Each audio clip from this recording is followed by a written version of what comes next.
I'll let you, actually, there were a few items we wanted to just give.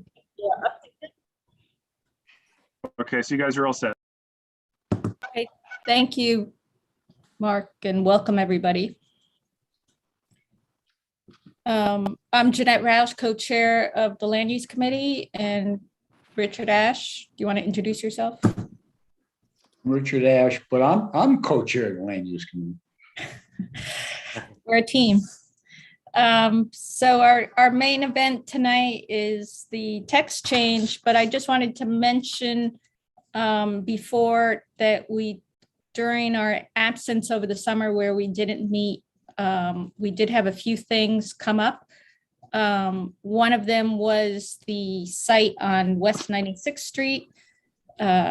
Let me just get the Fettner project. As many of you know, they were planning to come here, and then that got postponed. They did do their contamination report that was approved, and they recently notified the community board as is required because of the housing that they're going to have some affordable housing. Let me just pull that up. And they hope to come to us next month. Jeanette, this is Mark. That would be Yes. great to have them because from time to time, I think all of us are hearing from neighbors, especially of that former IRT site, and which many people thought was a brownfield, but apparently the EAS suggests that it doesn't require as much cleanup as somebody else may have originally thought. So it'd be good to have it straight from the horse's mouth rather than each of us getting it piecemeal. Right, though I did want to indicate that you can comment online, that's live. And so folks should do that presently because that is moving along on its own schedule, regardless of when they come to the community board. And then the other thing I just wanted to mention to the committee was that land use did not submit any specific community board 7 capital or programmatic priorities for the district needs that Roberta is coordinating. But they're asked to review everything that's going to be presented. I'm sure everybody knows from the other committees they're on that are more active and have more specific projects. Those are the only 2 announcements I had, Richard. That's it. All right, so with that, welcome Colleen from DOT and Jose and Sylvia from City Planning, and let us know who wants to start. And first we'll hear a presentation on the text amendment, and then we'll have discussion with the committee members, and then from the public.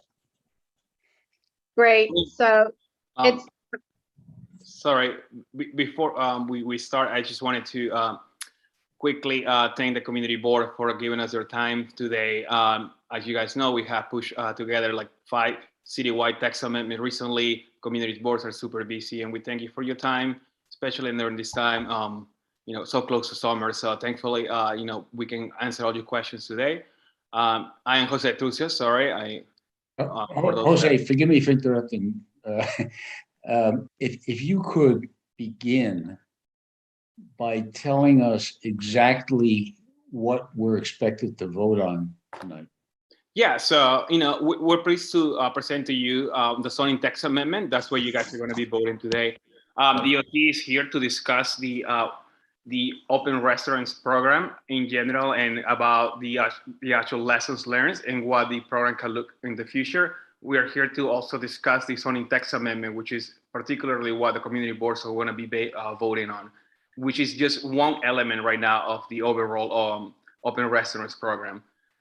So questions for those are going to be answered in the later part of the presentation. We're going to start with an overview of what the program is going to look after the emergency order expires in 2022. And first, we're going to start with a little introduction of like the lessons learned from the emergency program, and then go over what the zoning text amendment will be replacing or will be eliminating a part of the zoning text amendment. All right, excuse me, just one question. On the lessons learned from the emergency, can you just quickly tell us when does the emergency end? Do we have enough? When was it declared? Do we have enough information? Have you done a study of all of this throughout the city, and that has in effect precipitated this big zoning text amendment, which am I correct, will, if passed, be implemented over the next 3 years? I'm basing it on the PowerPoint summary. I'm just trying to contain exactly what you are doing now. We Right. please let them present so we know. Yeah, I was what gonna say, comment on. Colleen, you can kick it off now. Sure. If you could share your screen, so we can start the presentation. Those questions are gonna be answered. Great. Thank you. I still want clarity. Are we voting on anything tonight dealing with DOT? Or is it simply the text amendment? Why don't we just go through the presentation and then we'll tell you what we're looking for. What? Well, I'll clarify. I know that's yes. So the only thing that is in front of you for your consideration as part of the land use committee and part of ULURP is the zoning text amendment. The DOT program, we're here to provide information, and that has a much longer time frame. And will there be a public airing of what is being shift from consumer protection to DOT? Will that require action by the community board? Not at the moment, no. No, not at the moment. Will it ever? No. No. Okay. So if we vote on this tonight, it's the last thing we get to see. Just a point of clarity. So the sidewalk cafes will be part still of the community board referral process. What won't be always still in development, talks in DOT is how the process for, application and management will be for the roadway program. But the sidewalk cafes program will maintain the community board recommendation process as it has been in DCAS. Or the Department of Consumer and Worker Protections now, the CWP. Just a point of clarification there. So there's still when zoning is removing this, and like I said, we're gonna go to the presentation on this process, but just to answer your question, the community board will still be involved as it pertains to sidewalk cafes. Okay. The roadway program is still under development. Yes, but this presentation actually doesn't deal with the street seats program at all. And I think these are two separate programs. Will the street seats program be coming before us? In other words, restaurants in the roadways. Will they come before the community board, or only sidewalk cafes on the sidewalk coming to the community board? They're all part of the same thing, Louisa. No, they're not. Let's think let's so, Linda. hear. Respectfully, this is Andrew Ridgey, and I just disclosure through my professional life, I've been working on this program. I just think it would be smart if we gave DOT and city planning the opportunity to present, and then we ask all these questions. I suspect many of them will be addressed, and those that are not, we should certainly get clarity from. But And as co-chair, and Richard can say if he disagrees, I would request that everybody turn off their sound and then raise their hand if they have questions to ask, rather than a free-for-all during the presentation. Thank you. Great, thanks everyone. So I'm Colleen Chattergoon. I'm a senior borough planner in the Manhattan Borough Commissioner's Office at DOT. So thank you so much for having us tonight this evening to talk about the Open Restaurant Program. For the next few minutes, I'll be taking us through where things stand from a more programmatic standpoint with the permanent open restaurants, which will continue to give restaurants the option of sidewalk and roadway seating for outdoor dining. The program will look to better balance the many needs of the street and sidewalk, keeping both restaurants and other users in mind. And we're going to take what has and what hasn't worked in the past, both pre-COVID and now during the emergency, when developing the future guidelines. I want to make it clear that while this presentation will cover both sidewalk and roadway dining, DOT and city planning are asking the board tonight for your opinion on the specific sidewalk cafe text amendment. Next slide, please. As you know, the city had street and sidewalk cafes before COVID, but far fewer of them. The majority of the programs were administered by the Department of Consumer and Workforce Protection. DOT did run one small pilot of public roadway seating, which we call street seats, but there were only 25 setups, mostly in Manhattan. Our understanding is that the relatively low participation was in large part due to cost and process. Next slide, please. During COVID, New York City suspended existing rules through an emergency executive order, and DOT was directed to create the Open Restaurants program, allowing restaurants to conduct their business in the public right of way. Since the launch about a year ago, over 11,000 restaurants have participated, which helped save about 100,000 jobs. By many accounts, this program has been a lifesaver, not just to the restaurant industry, but also to the city that has seen outdoor dining and the incredible vitality it can bring to our sidewalks and streets as a beacon of hope and innovation in a dark time, a sign that our city can imagine a better future. Next slide, please. Of course, there have been successes and challenges over the past year. We've learned both positive and negative lessons in that time, and those lessons are critical to informing how we proceed with a permanent program. On the positive side, we think the robust use of the emergency program was helped by three things. First, unlike the pre-emergency sidewalk cafe program, no geographies were off limit. Any restaurant with ground floor frontage and sidewalk or roadway space that met the criteria could participate. Second, the program was free and easy to access. Unlike the pre-COVID sidewalk cafe program, required months of multiple reviews by multiple agencies. And third, the element of roadway dining gave restaurants brand new options to restaurants, particularly those that might not have enough room on sidewalk to accommodate a cafe. It is also worth noting a few lessons learned from the emergency program. First, the speed of the rollout and the fact that the program was built from scratch under emergency circumstances created some confusion. As DOT learned more about operating a program like this, and the program was extended by the mayor into the winter, some of the guidance had to change along the way to keep everyone safe.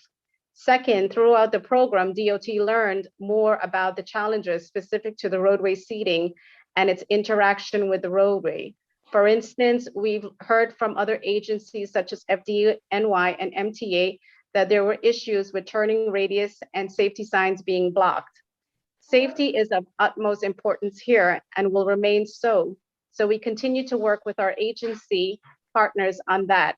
Third, enforcement has been complicated on multiple fronts. On the one hand, you have restaurants who are dealing with a lot and who felt squeezed and over-inspected by too many different people. On the other hand, you have some communities, particularly the mobility impaired, concerned about under-enforcement. Next slide, please. That being said, the program has seen tremendous participation, and in April, the City Council overwhelmingly voted in favor of the bill to make it permanent. This requires changing a number of different laws that control outdoor dining in non-emergency situations. Next slide, please. I'm going to talk a bit about what we're proposing for the permanent program and then return to the topic to the legal changes needed to effectuate it. To start, we anticipate that, as in the emergency, DOT will administer a permanent option for both sidewalk seating and roadway seating with similar rules to current sidewalk cafes, but available citywide. We want to be sensitive to the traveling public minding sidewalk clear paths and other rules around the hours and operation. Next slide, please. When final specific design guidelines will be very clear and resolve around these principles that balance the use of sidewalk space by a restaurant, but maximize the experience of openness activation to the general public. For most of the city, we're proposing requiring 8 feet clear paths or half the sidewalk width, whichever is greater. In some areas with higher foot traffic, the city is proposing 12 feet or half the sidewalk width. And for other special cases where it may still make sense despite a narrow sidewalk, we're looking at a waiver to go down to 6 feet, which would be co-reviewed by the Mayor's Office of People with Disabilities. Next slide, please. Switching gears, we think the introduction of the roadway option is a tremendous new opportunity for restaurants, especially those who may have narrow sidewalks. The city is working on how this will be set up permanently, but we will have setups in parking lanes except prohibited zones, maintain public safety, have clear guidance and enforcement on sound, and comply with the ADA requirements. In the future, any roadway setups will have to look a lot more like what's in this slide, not the fully enclosed structures that we've seen a lot of. Next slide, please. The city is proposing that the new program will not operate during colder months, but with some opportunity for a hardship waiver that would allow restaurants to keep their setups in place. For now, all restaurants will be able to keep operating uninterrupted throughout this upcoming winter season. Next slide, please. In looking at both moving the legal authority to run the program to DOT and in creating new processes for the roadway setups, the city is looking to streamline the review process as much as possible, while leaving in place the essential roles of agency and public review. Next slide, please. To make this program a reality, 3 steps are needed to advance. First, the focus for today is the removal of locational prohibitions through zoning. It's key to unlocking the full citywide universe of applicability and consolidating control and accountability for the program under a single agency. We are also working with the City Council, who strongly support this program, to enact appropriate legislation, which will update the laws governing sidewalk cafes, as then create a new set of laws and rules to govern roadway cafes. Next slide, please.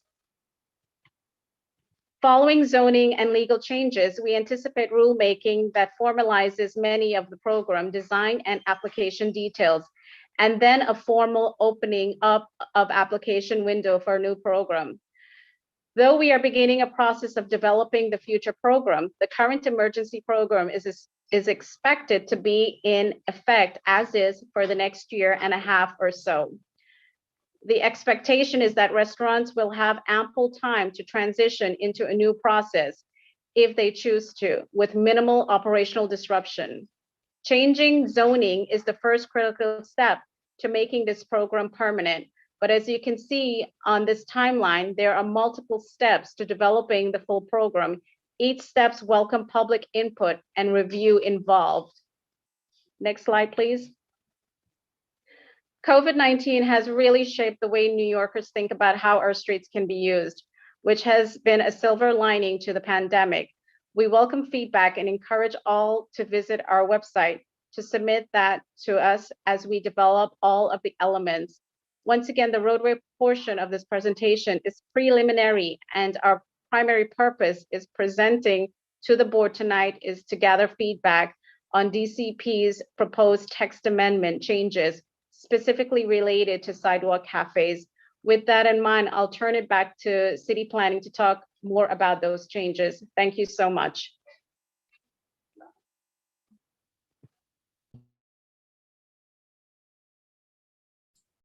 Thank you, Colleen. That was helpful. City Planning? Hi. So, Jose Trucios again. Now onto the zoning text amendment, which, as our DOT colleagues discussed, is one element of facilitating a permanent open restaurants program and the item for your review and recommendation. Next slide, please. As previously discussed, there are three main legal processes to create a permanent open restaurants program.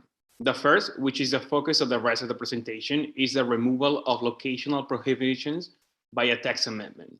Unnecessary zoning restrictions stand in the way of thousands of restaurants from participating in outdoor dining past the emergency order. This zoning proposal is key to unlocking the full citywide universe of applicability and consolidating control and accountability for the program under a single agency, the Department of Transportation. Next slide.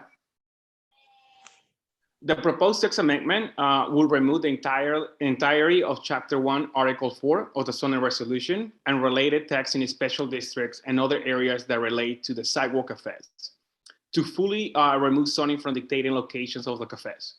This will allow any restaurant to apply to DOT for a sidewalk cafe if they can meet the required clear path and siting criteria. Next slide.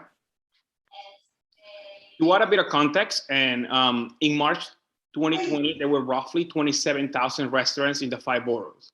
42 of these restaurants were in Manhattan. These restaurants range from small neighborhood cafes to more mid-sized, high-end dining establishments. There were also multiple level catering halls for large events. For the purpose of these presentations, we will be focusing on ground floor restaurants with access to the street, as these are the restaurants who had the ability to apply for a sidewalk cafe. Next slide. Sidewalk cafes have been long a part of New York City's streetscape, and with them, the laws governing cafes have evolved over the years. When ULURP came into existence in the 1970s, cafes approvals were subjected to a full ULURP review as part of the revocable consent to use the street space. Almost immediately, it was recognized that this level of review was complicated and time-consuming and very difficult to manage for each individual restaurant. So in 1980, the commission put into place a framework attempted to streamline the process by naming areas of the city where sidewalk cafes were allowed and some were not. Since then, the program has been amended dozens of times to make more and more fine-grained distinctions on where cafes are allowed in different areas. Up until COVID-19, zoning worked as a gatekeeper of where sidewalk cafe could exist. Next slide. Under the zoning rules, which are currently suspended until 2022, zoning dictates 3 different kinds of cafes and where in the city they can be located. Most commonly, an enclosed cafes, which allows for readily removable tables, chairs, and fencing with no allowable overhead coverage other than umbrellas and retractable roofs. A small sidewalk cafe is an enclosed sidewalk cafe containing no more than a single row of tables and chairs adjacent to the street line and can extend no farther than 4.5 feet from the building. And there's also the enclosed cafe, which is fine as extensions of the building into the sidewalk using light building materials. Next slide. As I mentioned, zoning was the gatekeeper of where sidewalk cafes could be located and held the geographic restrictions on where these cafes were allowed. The public could view where cafes were allowed on DCP's zoning and land use map solo application. As you can see in this map, yellow allows only small cafe types, purple areas where only unenclosed and small cafes are allowed, and green is where all types were allowed. Importantly, you can see all the areas where cafes weren't allowed at all. Even if the sidewalk were wide and conditions otherwise would have allowed it, red is the areas specifically prohibited from having cafes, and blue is the residential areas of the city. Next slide. In March 2020, the existing DCWB program, formerly DGAS, have around 1,200 cafes actively licensed citywide, mostly unenclosed, and the vast majority of them located in Manhattan. Next slide. As a response to the COVID-19 pandemic, New York State economy went on pause. In March 2020, this action resulted in a ban on indoor dining that impacted the industry harshly. We saw employment in the restaurant industry drop 60% from Q1 to Q2 of 2020, with the majority of the losses in Manhattan. Sadly, the city also lost some longtime institutions in the past year as continued restrictions and aversions of indoor dining made it very difficult for dining establishments to operate. Next slide. In order to provide support for the restaurant industry and the need to move dining outdoor, New York City stood up an open restaurants program that allowed for the emergency use of sidewalks and roadways by restaurants. This was achieved by suspending zoning rules through an executive order that allowed restaurants to conduct outdoor dining in the public right-of-way. All zoning regulations and administrative codes rules related to the Sidewalk Cafe program were suspended, and an emergency self-certified program was set up at DOT. Street sweeping rules were scaled back, and restaurants were allowed to set up in the curb lane to provide additional seating. Restaurants could go on the website of DOT created to apply for a sidewalk cafe, roadway cafe, or even both. Next slide. As of today, over 11,000 restaurants are participating in the Open Restaurants program. In particular, the city has seen a huge surge of outdoor dining occur in the outer boroughs. 10,000 of the restaurants use the sidewalk for their outdoor dining setup. Next slide. And we have seen the challenges that New York City restaurant industry has faced from the COVID-19 pandemic, and open restaurants has been an essential to them surviving for the past year. An estimated 100,000 jobs have been saved by this program. The industry still has challenges ahead, but open restaurants has been able to provide the twin benefit of both helping small businesses flourish while also making New York City streets and sidewalks some of the best dining options in the world. Next slide. During the emergency program, 2,500 restaurants were permitted in areas that would have been prohibited or limited under the existing zoning. But the proposed text amendment will allow them to continue to operate. Looking at the map on the right, in red restaurants in specific areas that were prohibited by zoning. These include commercial meat blocks, certain special districts, and their elevated rail lanes, other named congested areas. In blue are all the grandfather restaurants in residential areas. Zoning doesn't allow restaurants in residential areas, but many of these uses predated zoning and so remain. We estimate that about 2,900 citywide and 1,000 and participating in the open restaurant program today. And yellow are in zones that will have limited to only the small typology cafe. Next slide.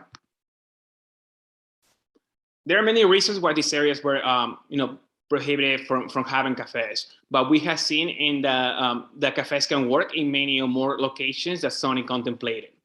Just look at that picture of a cafe here in Bushwick as a great example. What's more important in the sidewalk condition and having enough room for pedestrians, and that's a siting criteria, not a neighborhood criteria or zoning criteria. So we really think the zoning is not working, and the physical rules will work far better for the implementation of this program. Next slide. As we mentioned before, certain special districts completely exclude sidewalk cafes, and Dumbo is a special district that specifically does not allow sidewalk cafes. But we have seen some great examples of restaurants doing outdoor dining during the emergency program. This proposal will allow restaurants to apply as long as they can meet the siting criteria, and all special districts will be eligible. Next slide. The blocks around Grand Central are barred from having sidewalk cafes by zoning. This restaurant would have not been allowed to have a sidewalk cafe. Under this proposal, restaurants in central business districts will need to meet a 12 feet clear path requirement to allow for more pedestrian traffic, but will be allowed to participate as long as they can meet other additional requirements. Next slide. Those were all examples of where zoning specifically banned restaurants from participating. Another gap in the sidewalk cafe program is restaurants in residential districts. In many cases, we know restaurants wanted to have sidewalk cafes in these areas and will come to DCP to request zoning overlays to legalize them. This proposal will eliminate that burden. This proposal will not allow new restaurants from occurring in these areas as of right, but it will allow restaurants that exist in these areas to apply for a sidewalk cafe. Next slide. Also note that a consequence of removing the zoning rules is where we're also collapsing these different types of cafe. So the distinction on and only small cafe zone will be removed, and this will work in conjunction with supplemental clear path requirements that will address the need for wider pedestrian zones in some of the city's most congested locations. Next slide. And finally, ending the zoning program effectively ends the specific category in zoning called the Enclosed Cafe Program. This program serves a specific purpose pre-pandemic for a joint DCP-DCWP review of sidewalk cafes with particular conditions which no longer necessary or applicable in the context of the future permanent program in development at DOT. There are currently 102 pre-COVID licensed enclosed cafes, and those will be grandfathered and allowed to continue to operate. Next slide. Other cleanup actions in the text amendment include removing definitions and cross-reference to cafes, removing the text that precludes operable windows that service outdoor restaurants, ensuring that no enclosure provisions require a restaurant to fully indoor as a condition of its zoning district, and clarifying the sidewalk widening text to ensure that it does not conflict with the operation of the open restaurants program. Next slide. So zooming in into your community board 7 has zoning rules that allow all cafes along major avenues and enclosed cafes, mostly around Lincoln Square, with most of our areas zoned for residential use only. Next slide. The all process generated a total of 141 total cafes in your community board. These were located, 18 of those were enclosed, 3 of them were small unenclosed, and 119 were unenclosed. Next slide, please. Under the emergency program, there are 285 cafes in Community Board 7. 12 of them will have not been allowed to operate under the current zoning. You can see those again in blue. The text amendment will allow this cafe the opportunity to apply in the non-emergency setting, but only if they meet the siting rules and that DOT will lay out. So to summarize all, we are at the start of the multiple prolonged legislative process. The text that is being referred out today will be referred, it has been referred to the 59 community boards and the 5 board presidents for 90 days. And we expect the text to come back to the CPC this fall. We anticipate city council actions to be underway during the same period, continuing the process of updating the Sidewalk Cafe and fully fleshing out the Roadway Cafe authority through a rulemaking process. Also underway during the summer and informed part with that community board consultations, we imagine will be a design review process. We do not expect full program launch until late 22 or early 2023 at the earliest, which gives us a lot of time for restaurants to transition to the permanent program should they choose to do so. And next slide. And that is all for the presentation today, and we're happy to answer any questions that you may have. Thank you. Louisa. Thank you. Thank you for the presentation. I just want to clarify a couple of things.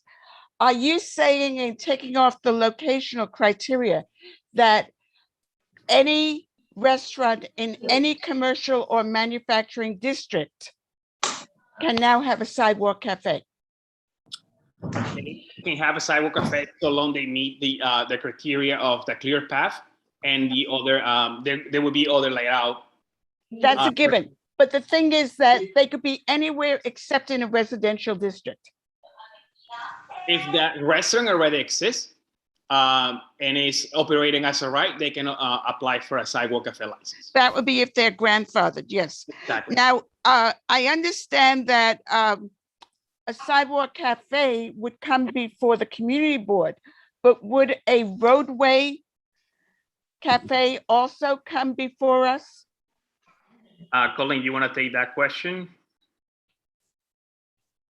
So, I mean, how we're planning to do this with the guidelines is that we're asking restaurant owners to apply as well as under the old program, which was initiated And again, there are going to be stricter guidelines that are going to be required. It's not like what we have right now, where there's a lack of enforcement in terms of what a lot of these owners are putting out there with their structures. In terms of having to come to the community board with all of these locations, that's something that we're going to have to fine tune and get back to the community boards as well with this when it becomes a permanent program, because a lot of community boards have asked about, will we have input in terms of structures? How will these structures look? So that's something I'm going to take back to my team, and we're going to work on that, and we'll let the community board know about that. Yes, I would think that not only structures, but also placement, because as you notice, the turning and everything. Exactly. And just, do I understand that what you were saying, that enclosed sidewalk cafes basically are no more except those that are grandfathered? That is correct. That is a great boon. Thank you.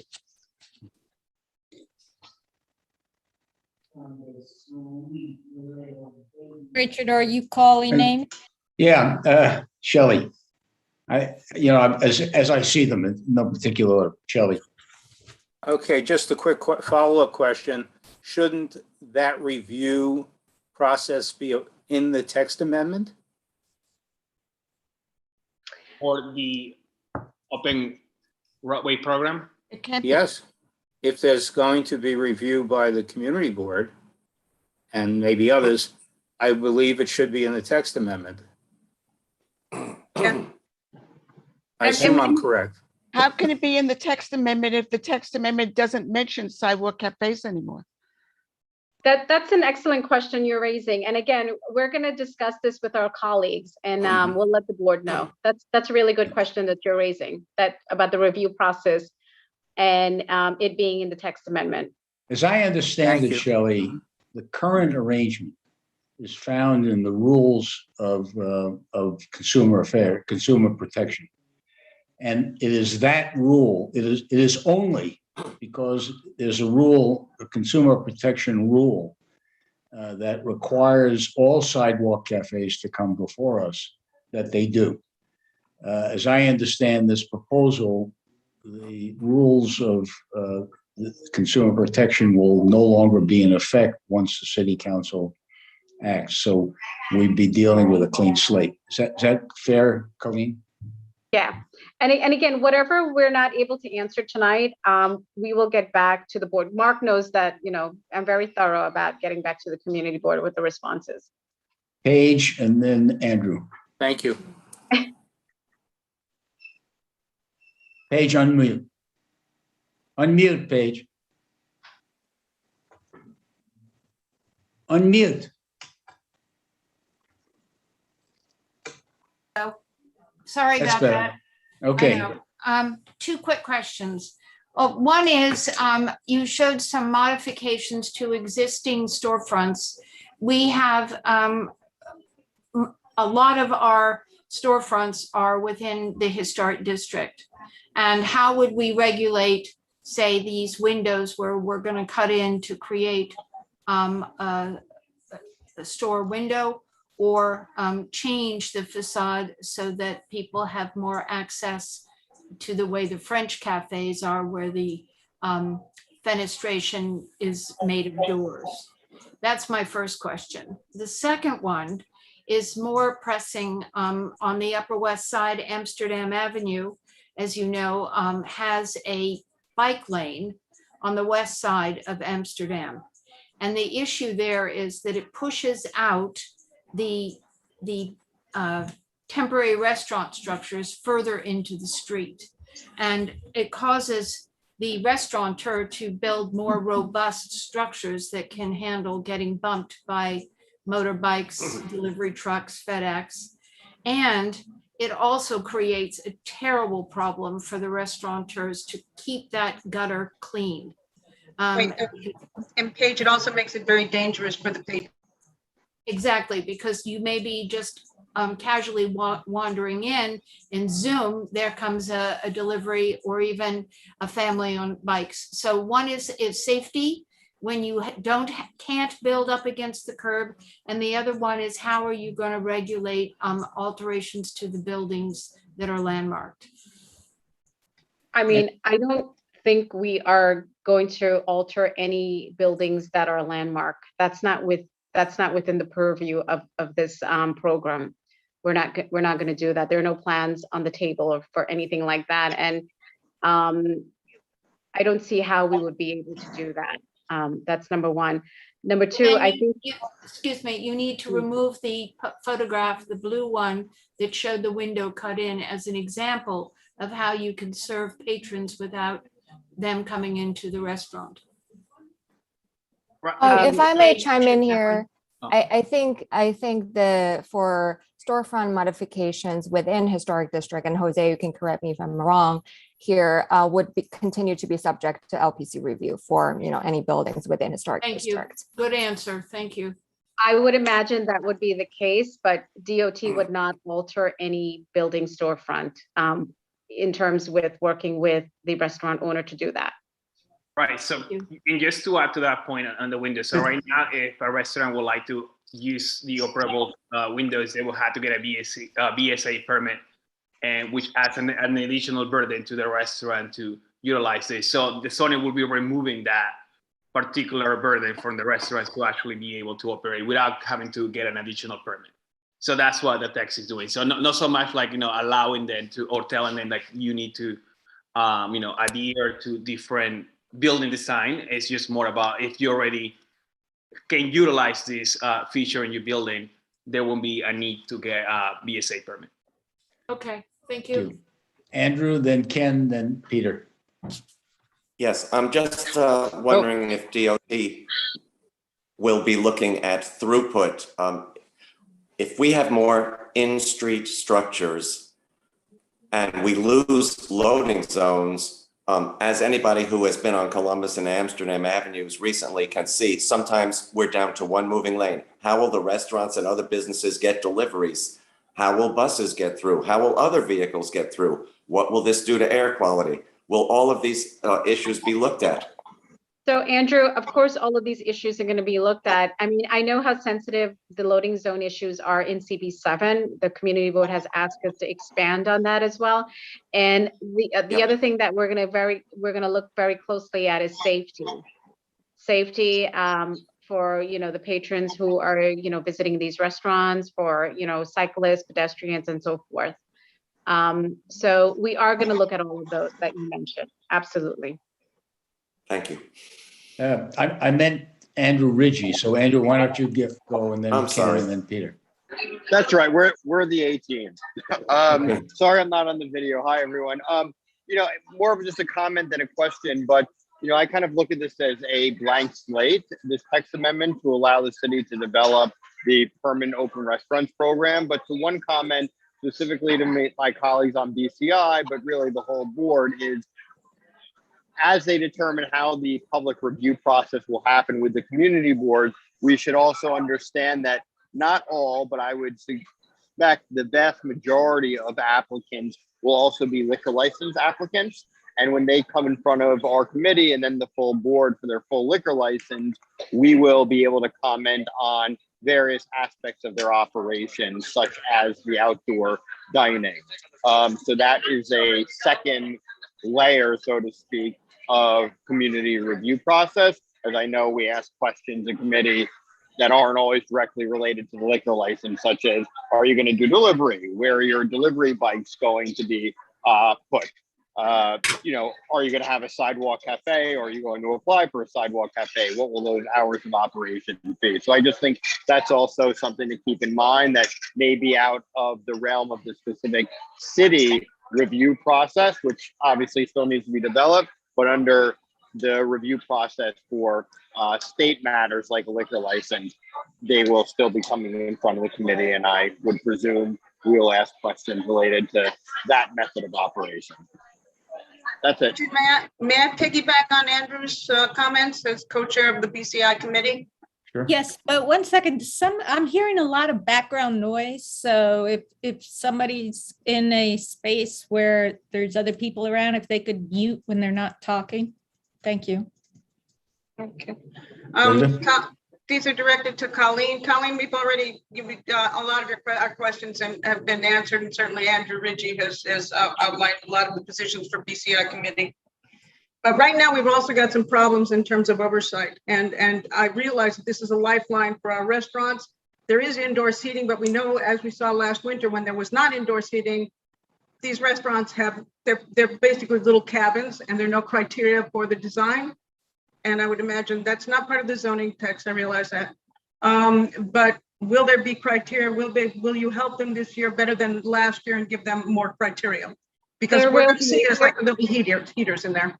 Yeah, there are going to be stricter criterias and guidelines involved. I mean, keep in mind, when we initiated this, it was under an emergency program. So a lot of restaurants, they built structures that were probably not in compliance. And now that we are going around looking at a lot of these structures, we are working with the restaurant owners to make sure that the materials they use are in compliance.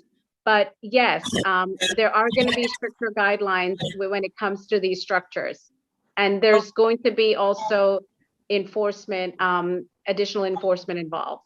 Okay, and that brings me to my next question. For years and years, with enclosed cafes that closed, they stayed there and closed and they were empty. Now we have a whole situation. We have several sidewalk sheds in front of restaurants that haven't made it, sadly. Are they going to be torn down? I'm getting questions. I'm getting emails from community members every day about this. That's an excellent question. Sure, that's an excellent question, because what DOT is doing, we are compiling a list of sites that are abandoned, and we are going out there just to confirm that. And those locations will be removed. We'll work with our sister agencies to get those locations removed. If you have quite a few locations, is what you mentioned, if you can please email that to me, and I will have my inspectors go out there and we'll confirm that, and I'll keep you posted on it. Okay, I'll start making a list, Colleen. Okay, so all of my other questions have been answered. Thank you very much. You're welcome. Thank you. Ken, Peter, Richard, and then and Ethel. Okay. Hi, Colleen. Hi, Ken. I had two questions. Most of my other ones have been answered. The first one has to do with sidewalk widening. And this is where you allow a building to get extra height or FAR, but they also agree to have a setback so that the sidewalk is wider in congested pedestrian areas. And I don't know whether we have many of those in our district, but I think it's mostly in the central business district, but we all walk there. And apparently, according to the proposed text amendment, they would be able to get the FAR, get the bonus, and still set up a sidewalk cafe in that extra area, which seems like doesn't seem quite fair, because it doesn't fulfill what the intent is, which is to widen space for pedestrians. So I was wondering what about that? So, I mean, I know we are working with other restaurant owners as well as other community board and looking at, creating a temporary sidewalk widening area for pedestrians where the outdoor restaurants are adjacent to that. I mean, if you have like a specific location in mind, we'll work with CD7 to do a feasibility study on that to see what we can do to create the additional space where the sidewalk is very narrow. Can a building owner or a restaurant that's renting from a building owner set up an outdoor cafe in a sidewalk widening area? No, I mean, I would think that we would not allow that, because that would be additional space for pedestrians. Mm-hmm. Okay. I think, correct me, Jose, correct me if I'm wrong, but I think it would be allowed. Yes, it will be allowed. So just to clarify that, so sidewalk cafes will be allowed to be located in all sidewalk widening areas. And in here, this is very important to be reminded of the clear path criteria.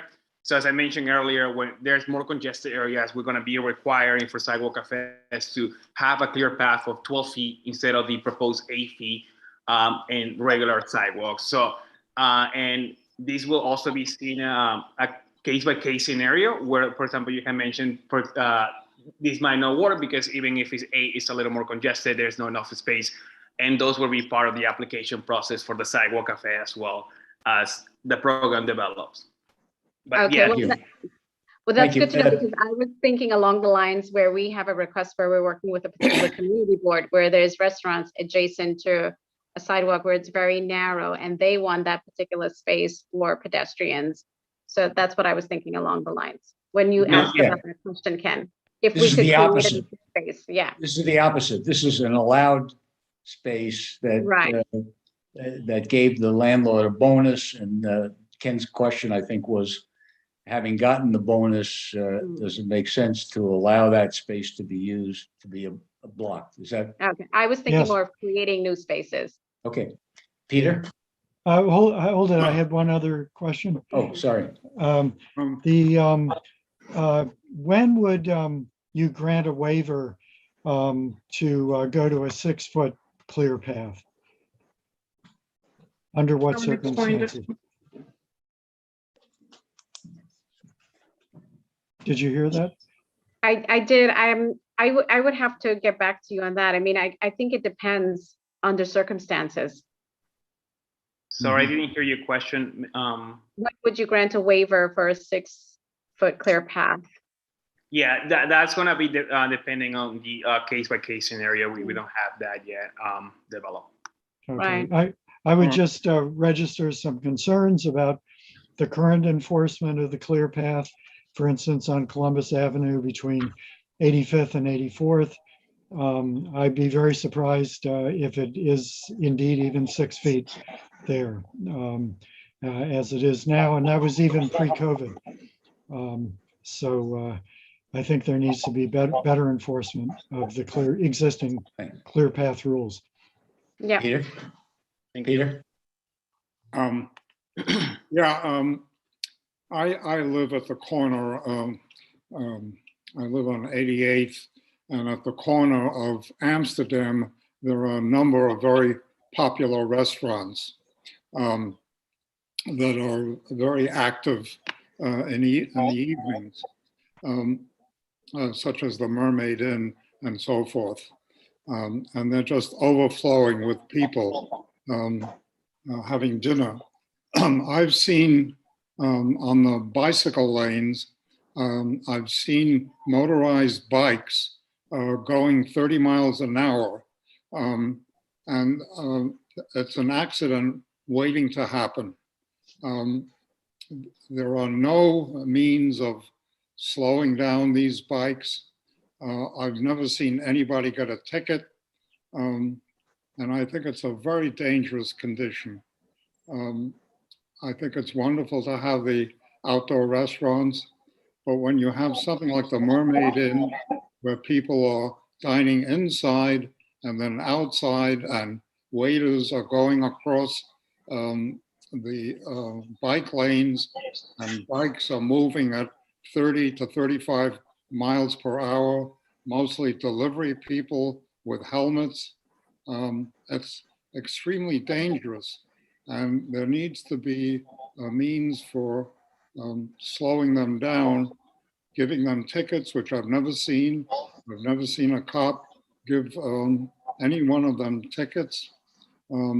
So that's something that really needs to be looked into. So, I mean, that's something we'll definitely take into consideration. But Peter, if you know this is an ongoing issue at a particular location, I would recommend that you also contact the local precinct and let them know. But we will definitely look into that, you know, especially corridors where there is a bike lane. Yeah. Rich? I think I was. You have to unmute. Yeah. Sorry, was I next? Okay, Ethel, go ahead. Let's No, have. I'll do it in order. I thought I was. I'm doing the best I can. Nobody's ever Sure. going to leave a meeting that I conduct not having been heard. I mean, I'll wait if I'm in the wrong order, but I thought this was the time. Is that okay? Okay, let's go Ethel, Rich, then Seema. Thanks so much. if I as I understand, in the sequence, the chronology, the slide that you had, which I thought was important, of what's going to be implemented and then the 2 or 3 years of your planning. First, am I correct that if the particular provisions that you anticipate having to be passed, am I correct, by September 27th? Is that the end of it? When, am I correct, Jose? So among, okay, so that's quite a crucial time, and it so happens this board is looking at all of this in the month of September. So we just have less than a month really, and we know that certain things, that the referral time is ending, and we just happen to have 3 weeks. But among other things, what particular provisions, what exact zoning text amendments will occur during this first period? Exactly what changes? What are the expansions? What will there also be, what you have described, a complete deletion of the involvement of consumer protection? What agencies will be involved? I want to be able to see in the first period of enforcement what happens, because both of you very ably, I commend you for your presentations, very grateful, made the points, among other things, that a first step, as you outlined everything, is that there has to be revisions in the zoning requirements. So it's very important, at least to me, to know exactly what changes are occurring, enforceable changes in the next 60 days, 100 days. You do have 2 and 3 years in which you're doing more, but there are operative changes in the legal requirements that are very important, and we, I think, need to know them exactly, and who will enforce and who is no longer involved in that, and what appeal will there be? And then I have 2 or 3 somewhat shorter ones. Thank you. Yeah. So yes, just to summarize, you're right. So this zoning text amendment, or the proposed zoning text amendment in front of you, will be removing the entirety of Chapter 1 and Article 4 of the zoning resolution. What that means is that zoning will no longer interfere with any of the application, any of the sidewalk cafes and walkway programs. And to be, a little bit of background on that, DCP was never involved actually in the process of approving sidewalk cafes. We were only involved where a restaurant will come to us requesting a zoning overlay or a commercial overlay for them to allow them to have a sidewalk cafe. That will be the case when DCP was involved in the process. And any other area they will, because zoning said they couldn't have a cafe, they wouldn't be allowed to have a sidewalk cafe. So the removing of the entire chapter from the zoning resolution will allow them to be able to apply to this the sidewalk cafe program, and that's what is in front of you guys. There is also in our website in SAP applicant portal. I believe I sent it earlier to Richard. The whole package of the what's being referred to the community boards. I can send it again to an email, and it's it's not that compared to other city-wide text amendment. It's not as lengthy. It's only 30 pages of what is being removed and what, that the little tweaks that are being allowed, as I mentioned, the operable windows, things like that will allow restaurants to continue to maximize their capacity and economic development power. But those, to be clear, I don't know if that answers your question, because I know you have particular things on that, and I want to make sure I answer all of them. The next part will be who is involved. So this process will remove this DCWP from having to oversee this program, because by merging the roadway program and the sidewalk cafe, we wanted to have one entity to manage both programs. Because before it was, you had to apply for a roadway program, you had to go to DOT. It was a sidewalk cafe, you had to go to DCWP, and it was too much for restaurants to navigate, and also for accountability and enforcement processes on this. So having everything under one umbrella will be, we believe it will be easier to for the future.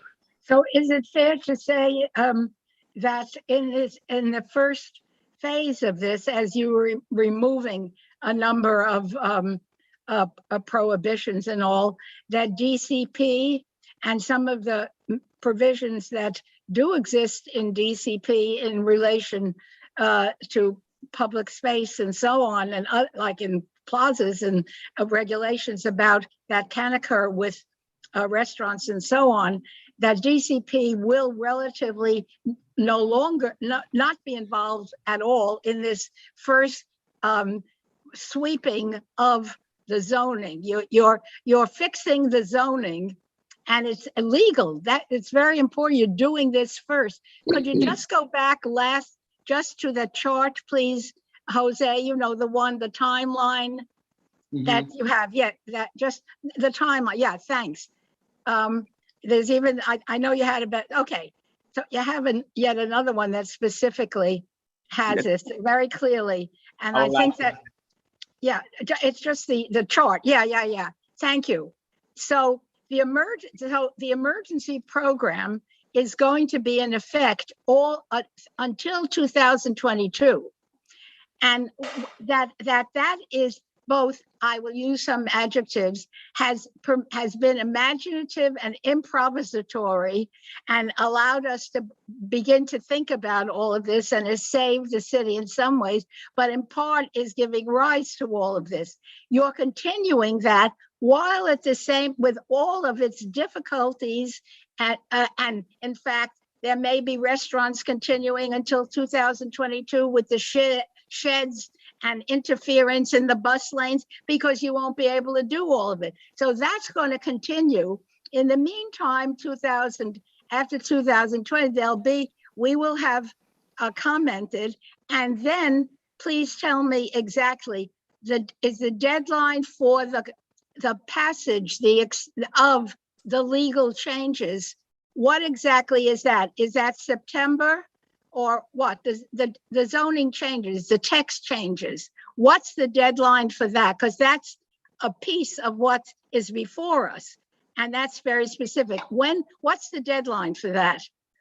For the development of the culmination of what we are removing, we're anticipating early 2022 for that. And to answer your question a little bit, I think we had these questions early on, because as you know, the extension of the emergency order happened when we were anticipating this the emergency to be lifted, and it happened recently. So we were charged, this administration was charged to this being a priority, to ensure that Sidewalk Cafes could continue to operate even as a certified program. And then the extension on the order gave us more time to actually be able to develop the program in more detail.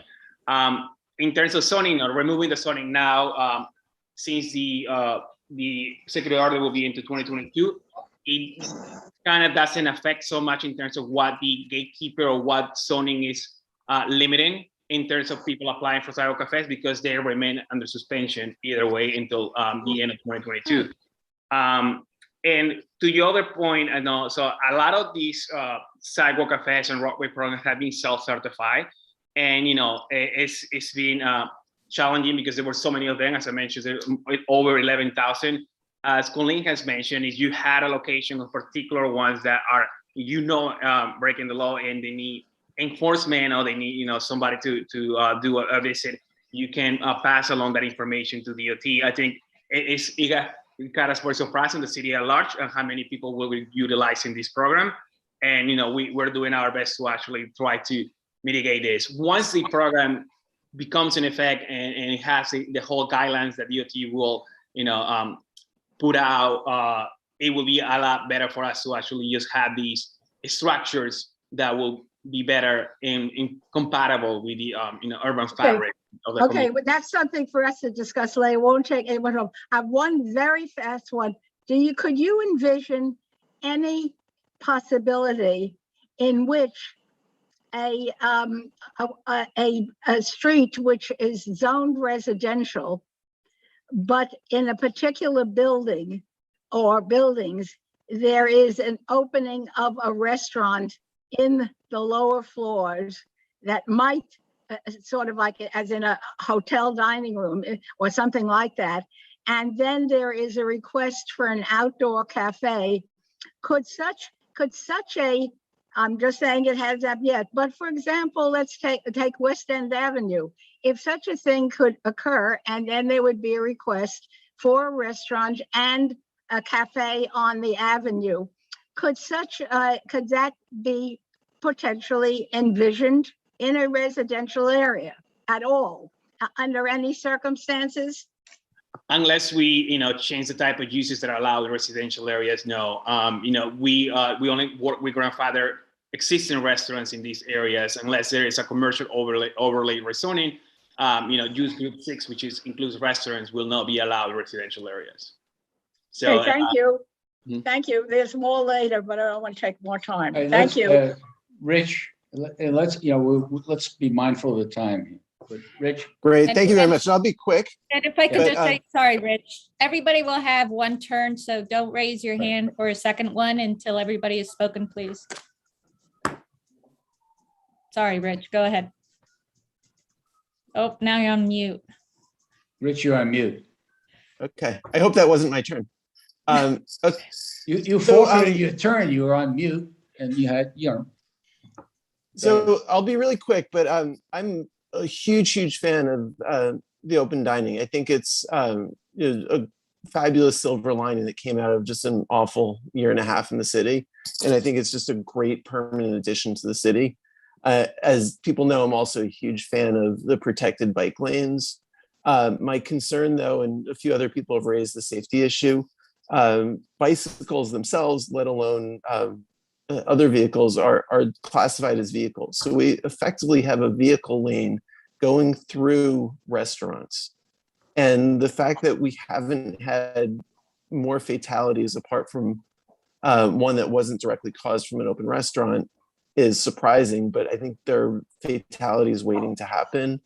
And I think this is a design issue that has to be addressed. We cannot rely solely on enforcement because it's really not an enforcement issue. We have bicycles riding through, even at slower speeds, going through restaurants. If people are drinking and step out into the bike lane, they might not think to look. And it's an urgent issue that needs to be addressed. I think short term, we need restaurants to put up very clear signage for their patrons before they step out into the bike lane, warning them that there could be bikes, and they need to look both ways, unfortunately. We also need a better design solution so that we don't have a vehicle lane going through restaurants. And that needs to be implemented quickly. I assume with DOT taking over, it would be DOT's responsibility, but it really is an urgent matter that needs to be addressed.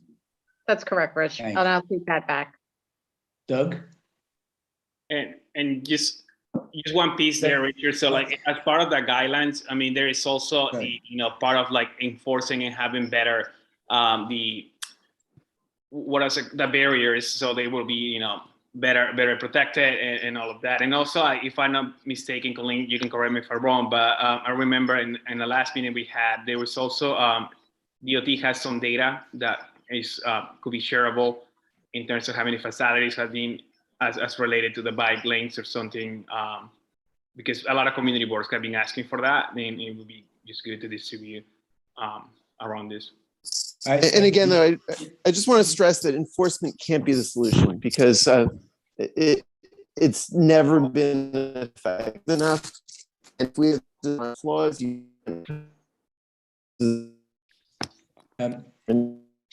let's go with Seema, then Doug, then Mark. Thanks. I just have two quick questions. So it sounds like DOT is taking over enforcement responsibility. So if we have sidewalk cafes that start to sort of creep out of their restrictions, that's who we call. Is that right?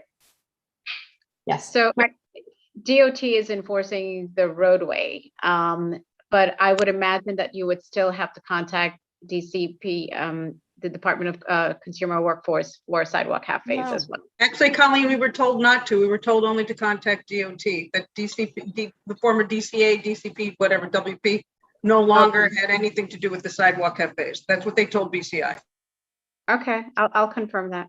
Okay, And yeah. it I'm just suspended the I'm- application process. Yeah, So I know we Right. are involved in the enforcement of the roadway structures. Okay. Okay, the enforcement, I think, is a question in my mind. The second question I have is about your street design guide.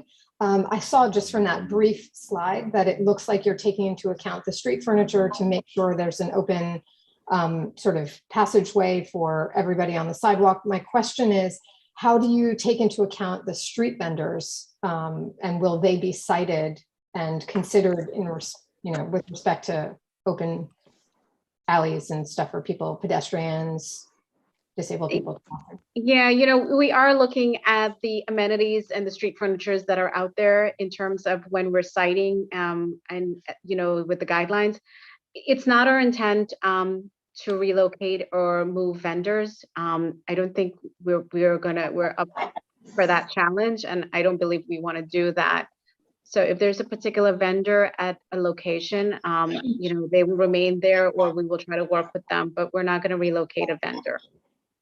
Okay, I mean, my understanding is the vendors essentially get to choose their own site to a great extent. And what that often leads to is conflict in terms of, strollers and people in wheelchairs not able to get by on the sidewalk. And it's sort of too much to ask of the restaurant to say, hey, you have to take into account the potential of a vendor taking your corner. You know what I mean? Yeah.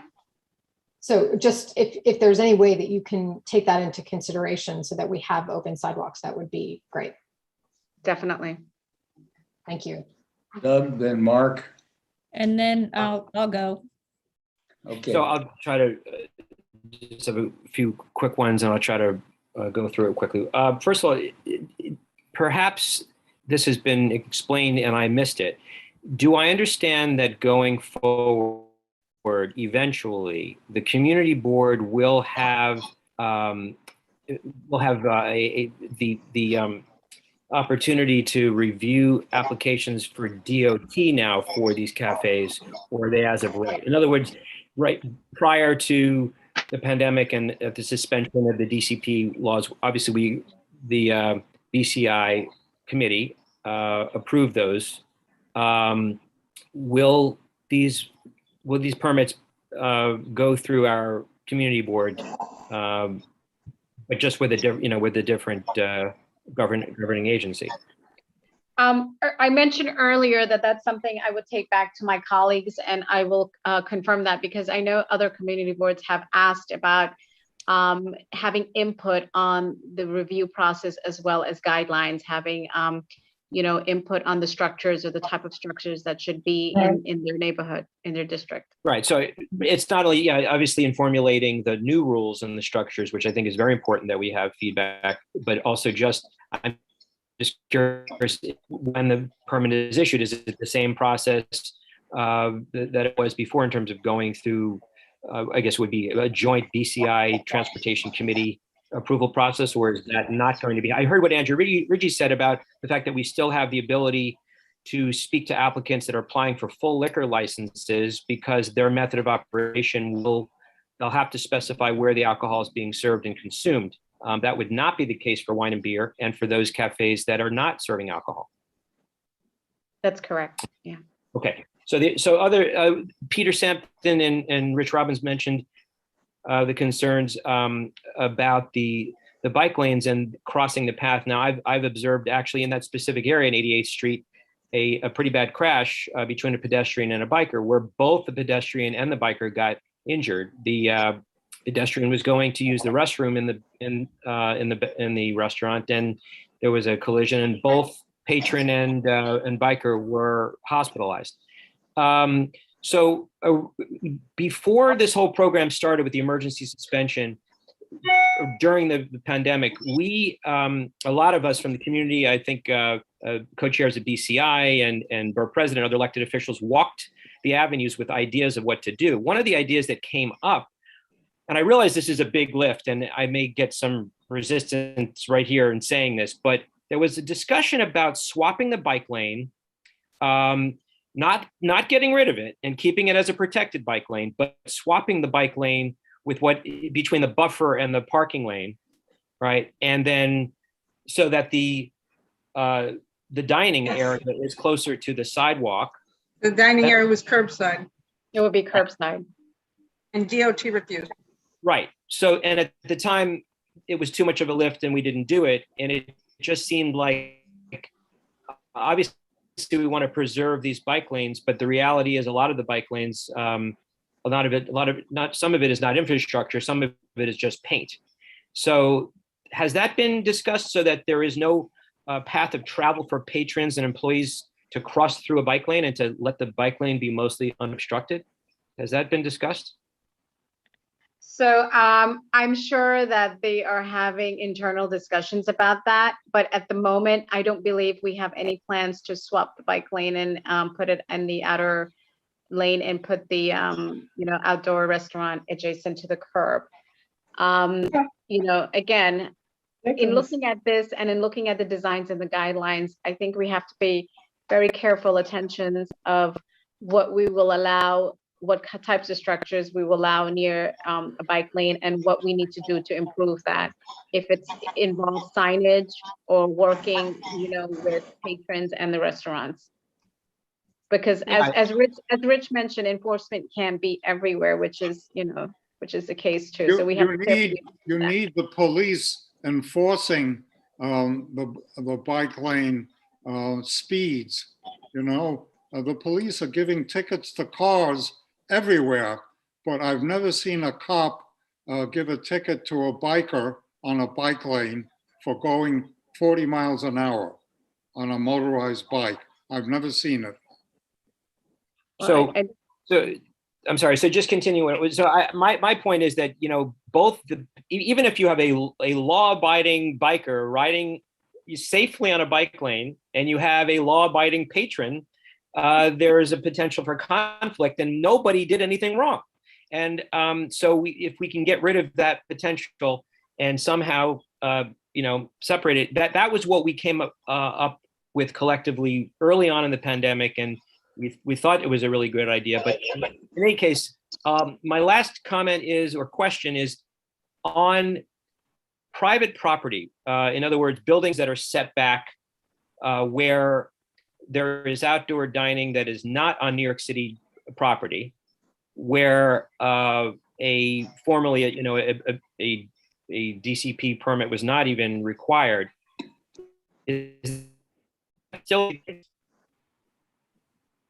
just an as of right on private property in a setback that's not New York City property. So, sorry, you got a little bit. You're breaking up. For example, Fiorello's. Yeah, Fiorello's, or even just, there are Any restaurant on that block. Would that require a permit or not? Where are they located? Sorry. In Lincoln Center, across from Lincoln Center. So you're saying that it's on a zone, it's within the boundaries of a zoning lot that is not actually in the public right of way, and then located in a zoning district that allows restaurant use, say, and whether And that's not gonna outdoor change. dining would be permitted. Yeah, it's not subject to the program we were talking about. No, should be. Mark? Thank you. Thanks. I wanted to, my concern is that we're eliminating one scheme of regulation before we develop its replacement. And that gives me a number of concerns. If I understand the presentation correctly and the materials correctly, we are essentially eliminating all location-specific regulations or prohibitions on cafes, sidewalk cafes. The reason why, for example, there are no sidewalk cafes on Fifth Avenue in the 50s and so forth. I assume, but don't know and haven't heard tonight, that there would be some sort of regulatory replacement for that, so that that condition would remain the same. It just would be administered through a different set of rules. But what I wanted to build on was what Seema started to talk about, and I don't think got her answer, or at least not the way that I was interpreting her question, which is, how does the elimination of site-specific regulations for outdoor cafes, for sidewalk cafes, jive with food carts, food trucks, and sidewalk vendors who are subject, I believe, to a different set of location-specific prohibitions elsewhere in the zoning resolution, or maybe it's not in the ZR. I think it is though. So would they remain the same as well, or would all of that go away? And if so, how is that going to be addressed in this, as I say, in this scheme where we're eliminating one set of regulations before we develop its replacement? That's my concern. I hope it's clear as a question. Yeah, I mean, I can take a stab first, Colleen, if you want, or you want to go first. No, you go for it. Yeah, I mean, we are removing where they can be located, meaning that where they can be even like allowed to apply for a license. And when we say that, what we're switching it for is a citing criteria. I just pasted what we currently contemplated under the emergency program, and it will be further developed as we continue to move forward during the process in the chat in terms of like the clear path, how, you know, the structures are permitted or not. So that's what will be overseeing the ability for these sidewalk cafes to apply for a license and to be accepted for a license and you know, continue to work in there. Yeah. It's my understanding that when a food vendor applies for a permit, they apply for a specific location and they operate from that specific location. Is that wrong? So That these is are incorrect, except with respect to the Parks Department. They can go pretty much anywhere except in certain zones where they are prohibited, I believe by zoning, not by what used to be DCA regulation. So for example, And I don't think there's a any food cart follow-up. is set up and does set up right in front of the deli that sells the same thing. Mark, this amendment, if it's in the zoning resolution, this amendment doesn't address it. It doesn't. So for food vendors, we can food certainly vendors get back are to you. included in the local law. So Right. food vending, a lot of it is, so there are restrictions, I believe, that are in the zoning resolution of where mobile vendors can and cannot vend, but there are, I believe, the requirements within the local law that have, for example, a vendor cannot vend within, I think it's 20 feet from an entrance or exit of a business. There are some other citing criteria as well. And I think potentially in this law that ends up being developed and through the rulemaking, which will eventually happen, it would address additional types of citing criteria. I think it also applies to sidewalk cafes. It can't be within perhaps 20 feet from a sidewalk cafe, a mobile vending unit. I don't think it yet addresses the roadway seating, because the roadway seating is something that only exists under the temporary emergency program. Not sure if that addresses your comment, Mark, or not, but. It doesn't, thank you. It doesn't though, because of a couple things. One of which is, if the spirit of the text amendment, as I understand it, is to make basically a clean slate, then shouldn't we have a completely clean slate? And secondly, I want to keep in mind that, as I believe has been confirmed this evening, that the process is to replace what has been existing with an as of right system once the criteria are developed. That's my concern, and it seems like we're unleveling the playing field. That's my concern. Okay.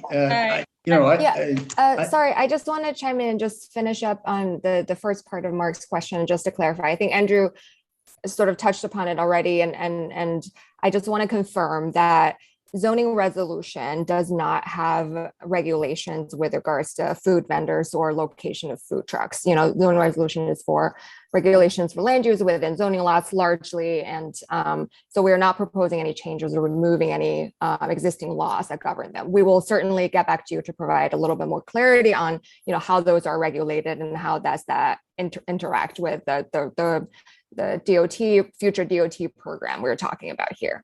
I'd like to piggyback on what Mark said, because it's troubled me, and maybe it doesn't trouble Mark, but we're not just getting rid of locational requirements for cafes. We're getting rid of the whole panoply of cafe regulations that are in the zoning resolution that would be abolished, so that the zoning resolution but not mention sidewalk cafes at all. Mhm. For example, there are physical requirements, structural requirements in the zoning resolution that would be eliminated. There is access for disabled people that would be eliminated. Signage would be eliminated, and regulations of music and noise would be regulated, and special permits would be eliminated. Everything in the zoning resolution that touches in any way on sidewalk cafes would be eliminated, and it would be eliminated before DOT would have a chance to weigh in on new rules, and before the communities, all of us, have a chance to weigh in with DOT in helping to fashion these new rules. And that's my primary problem with this is the timing. I actually agree that it's a good idea to take away locational limitations. I don't think it affects Community Board 7 hardly at all. Am I right about that, Jose? The only part that I could see is in the Columbus Circle area. Is that right? Yeah. Okay. But it's still all these other things that are being removed before the city council has voted on anything, and long before Department of Transportation has even sat down to try to start constructing guidelines. And I am most concerned with DOT's inability to tell us straight up that the community boards will be involved in the process of approving restaurant licenses. It is a sine qua non. I will not vote for anything, any resolution, even if it's unrelated, until that is hammered out. And I would like to add, Richard, I would like to add to those good points that the whole premise that DOT, who's charged with the movement of goods and services, and for the past couple of decades, community groups and others have been pushing DOT to allow green streets or the street seats and other non-transportation modes within the street system or between the building lines, and DOT has resisted it. That now we're going to drop all the regulations that Richard mentioned, and DOT is going to regulate the location of these restaurants purely based on whether there's a clear passing of 8 or 12 feet, and not take into any consideration the whole neighborhood character. And one of the things that the system as it works right now is not perfect by far, but local community boards build those relationships with the restaurateurs, with the operators, and local neighborhoods come in and they talk about they're too noisy at this hour, or they're not cleaning up by Shake Shack over here. They need more trash over here. And we try to work it out at the neighborhood level. And I don't see how DOT possibly can do that. And really is the agency that needs to focus on what's happening in transportation today and micro mobility and how that's interfering with everything that's happening on the streets. And then I also feel like this is typical city reacting to, yes, we have a pandemic. And so we put in the street, allow the restaurants in the streets, and that worked successful. And now we step into this 3-year process of making this permanent. And by the time it's implemented, we're probably going to have other impacts that might be related to yesterday's rainfall, where we need more green infrastructure, or we need more electric charging stations or something. And now we've just implemented all these restaurants in the street. And so what I'd really propose is, if we are indeed starting from a clean slate, that DOT go back to its Complete Streets program and the whole transportation movement at Complete Streets, and really have a community involved process that looks at all the competing users for a street and what should the design guidelines and the user guidelines be typically for a complete street between one building lot line and the other across the street. And that would be a much better process than to just focus on, okay, how can we make these restaurants permanent in a better way? And Mom, I'm going to add this as co-chair. If I can just answer that, it's Colleen from DOT. Jeanette, you raised a really good point. And just to let you know, I mean, we do anticipate that the community boards will continue to play an important role in reviewing the proposed outdoor dining applications. I mean, that's a given, because in the past, I mean, I've attended quite a few community boards where applicants for a sidewalk cafe will come before the community board with their license to be renewed, and if there were any changes. And the sidewalk applications would still require the CB approval. So the roadway applications will undergo a new process that is still in development. And once we have more, we will share that with the community board in terms of the process, the guidelines, and the structures. I'm sure we will come back to the community board with all of that. By the way, just apropos, excuse me, Linda. Yeah. I've been remiss. We have a new member of the Land Use Committee, Daniela Alvarado, who was just appointed yesterday or today. So, and she's been very patient and attentive.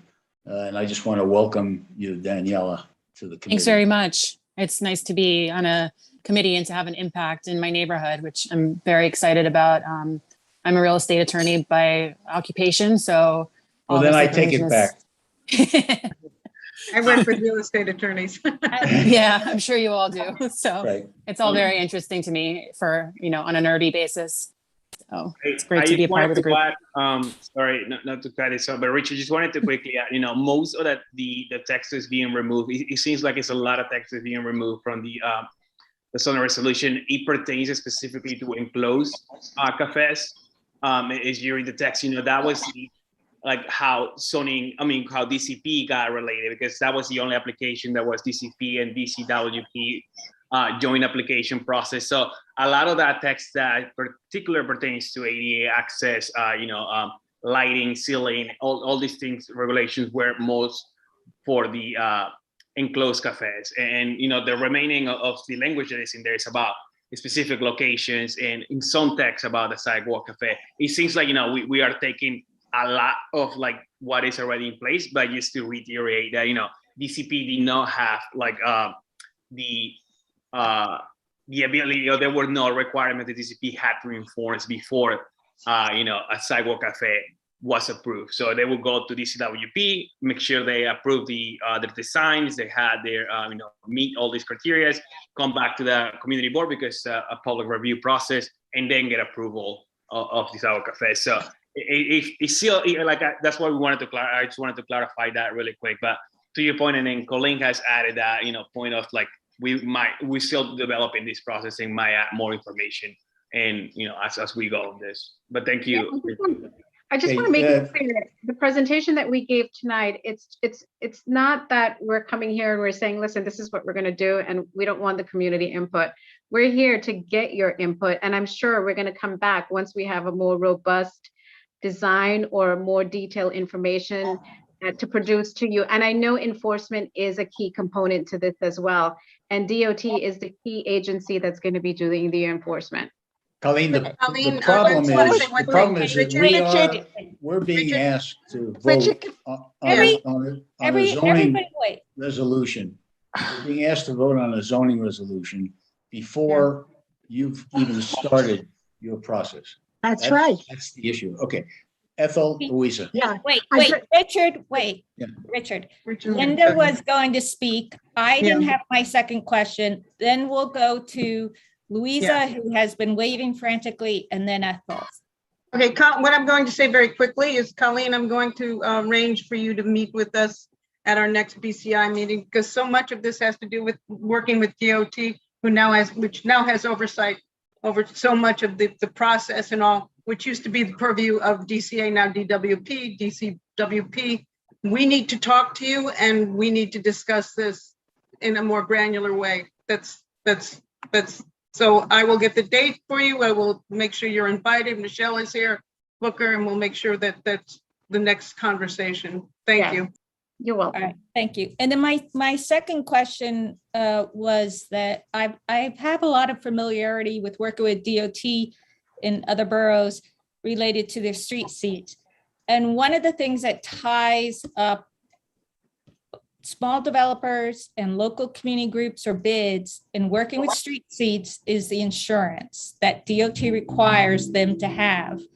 And that becomes a huge issue, which often makes some of these what could be great public spaces not possible.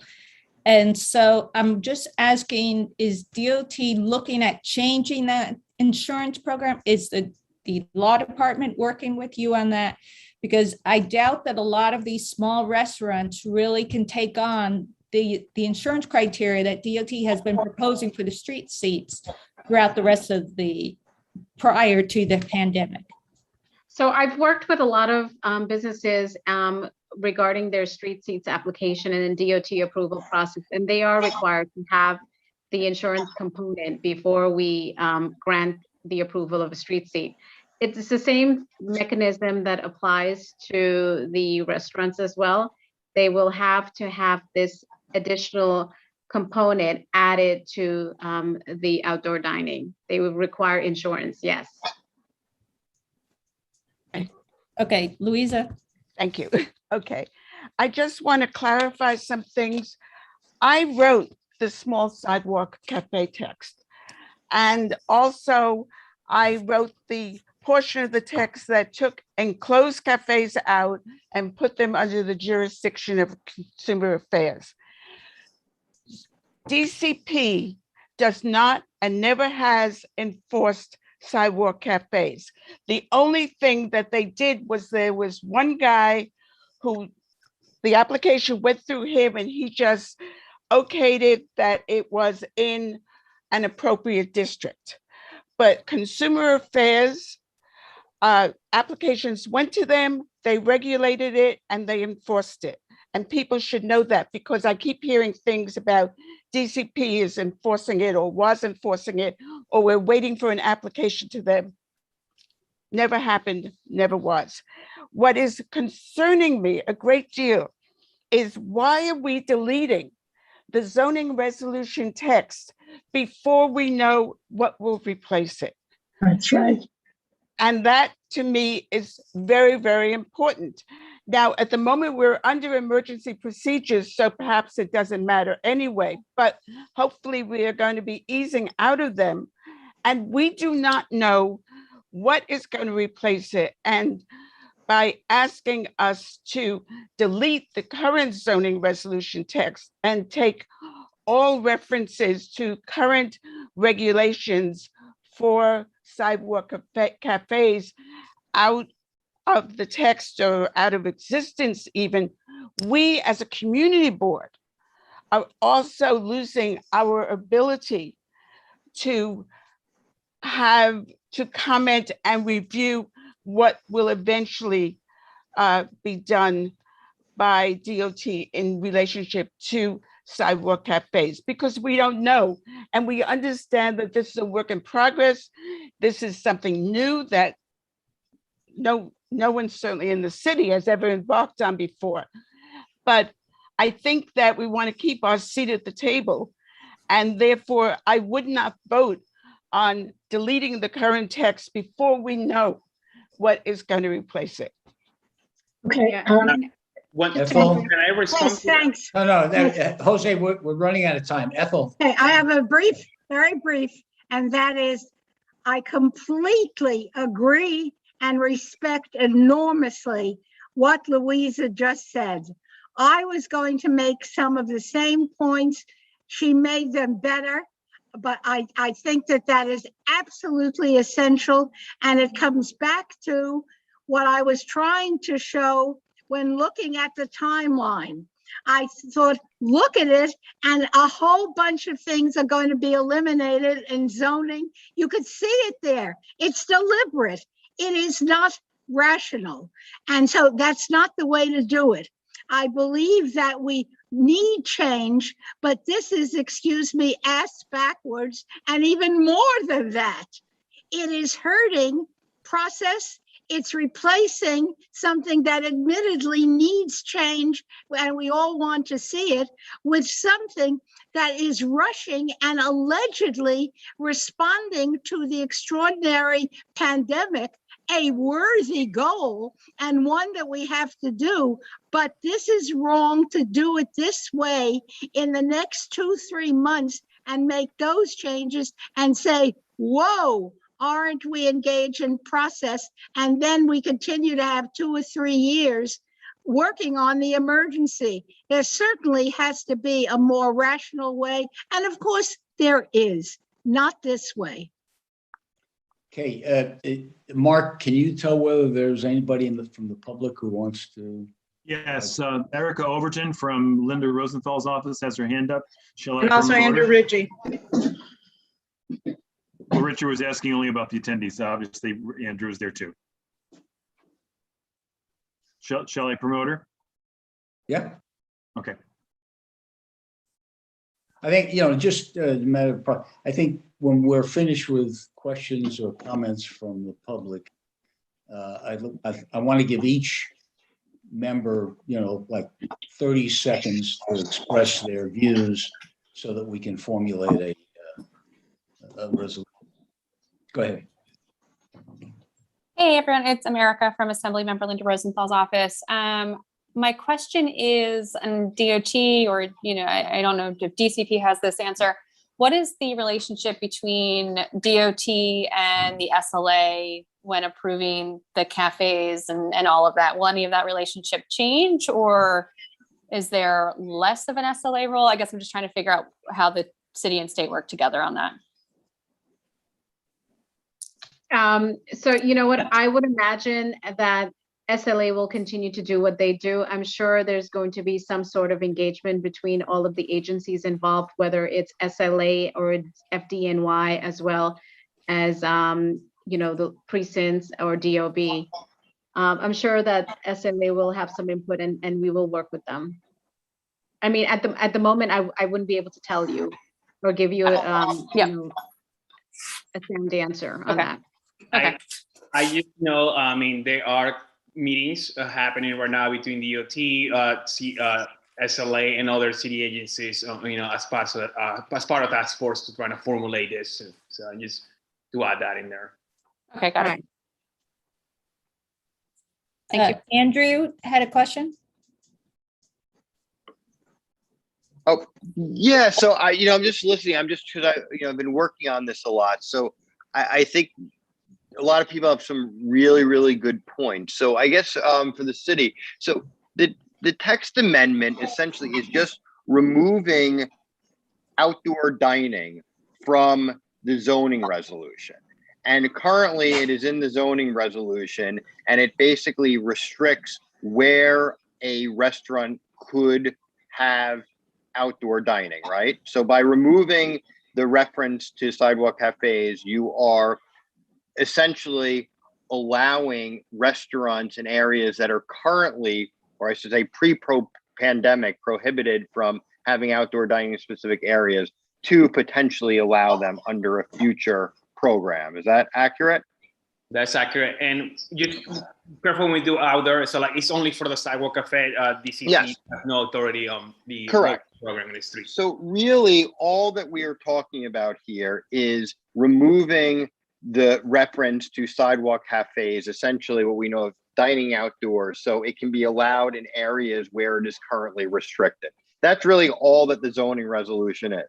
All of the other points, which are really good about what are the structures going to look like, how are they going to impact the bike lanes, how is it going to address noise, how is it going to impact liquor licenses, how is the community board and public review process going to look like, that has nothing to do with what you're presenting today, correct?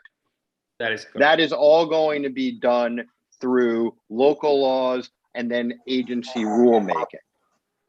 Right. Well, Andrew, I would only ask to that. My understanding is that the zoning resolution, in setting its criteria for where outdoor restaurants should locate, and Louisa, you can clarify this, takes into consideration a lot more than the clear pathway of 8 or 12. And so it's really that whole neighborhood character or the qualitative impacts, not just the quantitative, that makes this work at the local level. And so we are looking at removing the community's input and all these regulations. It's not just whether an outdoor restaurant, sidewalk restaurant cafe can occur where a restaurant currently exists or not. Right, but so wouldn't all of those, so I mean, even, right, and you would know this, the space requirements, distance requirements, you can do that under city law, but there's also clearances that are required under federal, under ADA. So whether or not you have the city requirements, you'd have those clearance requirements in the city. So I guess my question is, yes, it may be removing some of those additional aspects related to that are contained in the zoning resolution, but inevitably those things are all going to have to be addressed through local law and rulemaking. So it's not like we're just saying if you remove this, all of a sudden everyone can do anything wherever they want.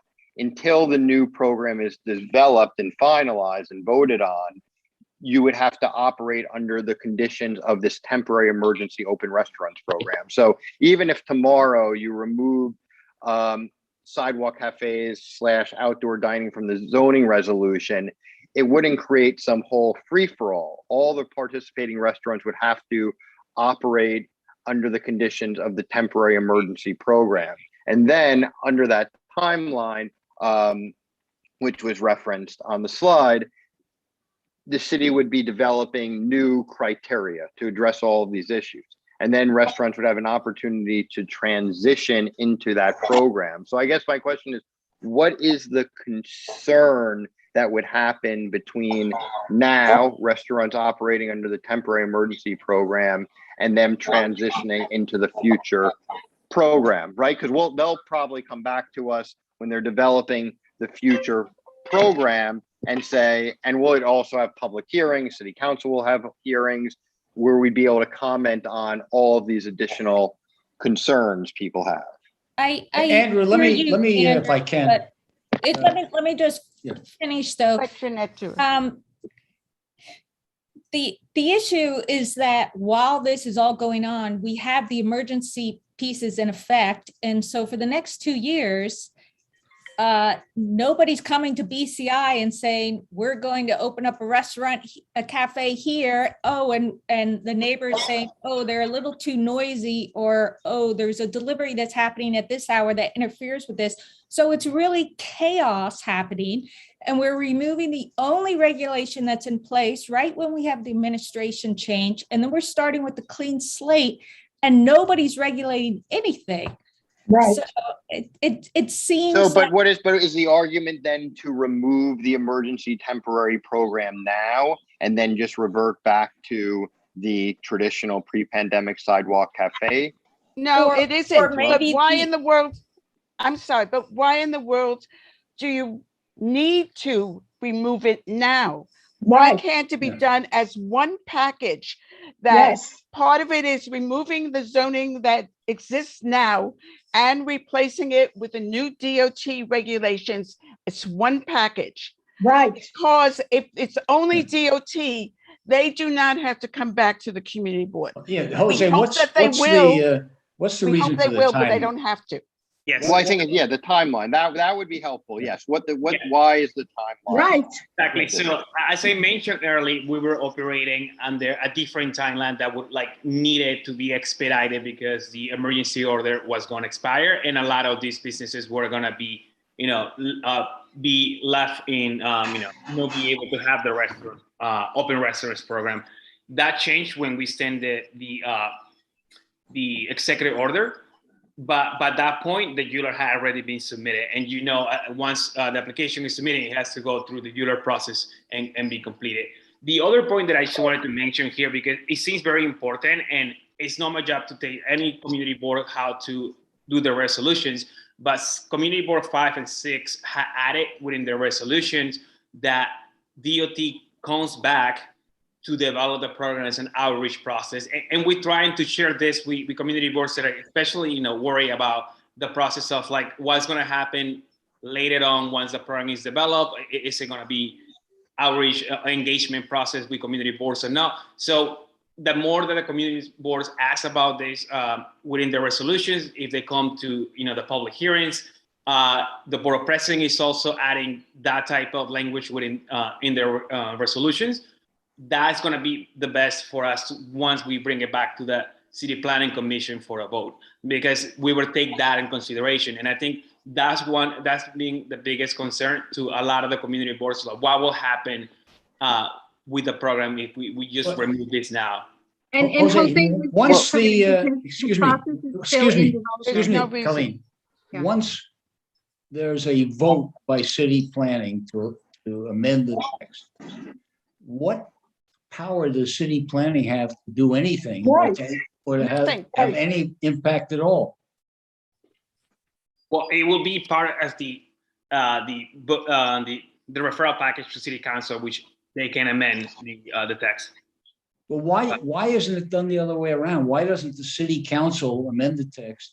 And in fact, before the city council amends the text, why doesn't the DOT develop its guidelines so we know what we're working with? Right. Well, it's not DOT, right? So the council, right, has to pass the law. So I don't procedurally, can the council? They don't. They don't. DOT can draw up a set of guidelines anytime they want without any council regulation. They just can't go into effect until the council votes. And I just don't like this concept that we're buying a pig in a poke here. And the city council is going along with it. And city planning is going along with it. It is, everybody feels very sympathetic to restaurants that were in deep trouble during the pandemic. But we're now talking about the next 50 years of life in the city. And the way to do it is to have guidelines first and then adjust the law to enact those guidelines. Shelley, unmute. Yeah, the text amendment is the law, okay? I have no doubt, knowing DOT, that they will want to do the best by us, but they're not the law. And we're having a mayor election, and who knows what DOT will be in a few months. So we have no guarantee of a satisfactory set of regulations coming from DOT, not because of the current people, but because this is the way things develop, who knows? So given that unknown, we can't support something we don't know. And we certainly can't support something that we disagree with, the removal of all regulations, in a text amendment. It's inane.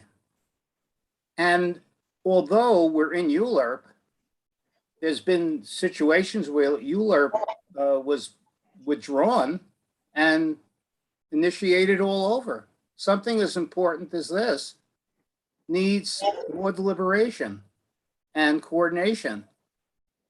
So I think we should reject these premises of removing the current guidelines in so many ways, and therefore reject the text amendment. I think that should be our conclusion for this evening. And no offense to DOT, I'm sure that they're interested in cooperating and working as they have with community boards and giving us a review process, but that's not law. That's not enforceable in the long run. Text amendments are. Shelley, I don't think we have and Richard, I don't think we have a quorum anyway. We just lost some We people. do. You do? Yep. Of our committee, yeah. I think so.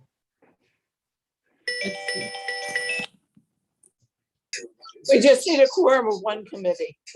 Yeah. So, okay, onward. Mark, where's Mark? I'm here. What do you need? Any other public speakers? I do not see any others. No, sir. All right, why don't we each take, to the extent we haven't already expressed our views, express how we would handle this application. Maybe I'll go in alphabetical order, but I won't go first. Paige, is Paige still here? Yes.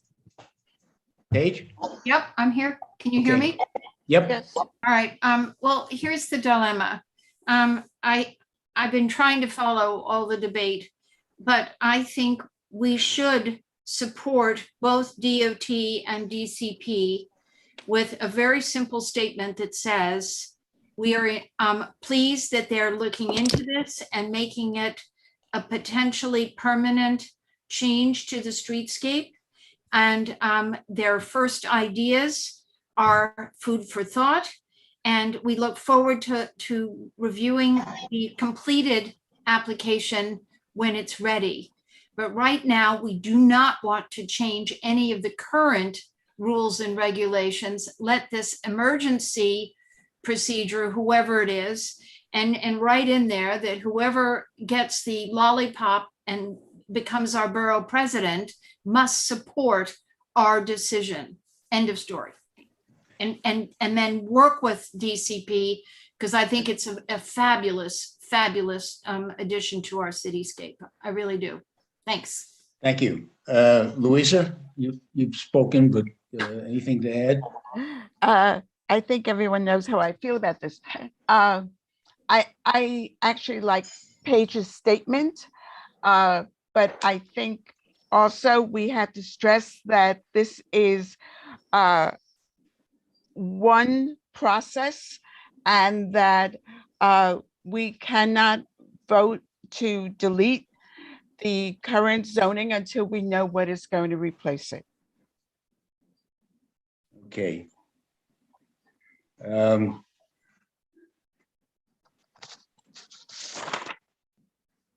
Mark?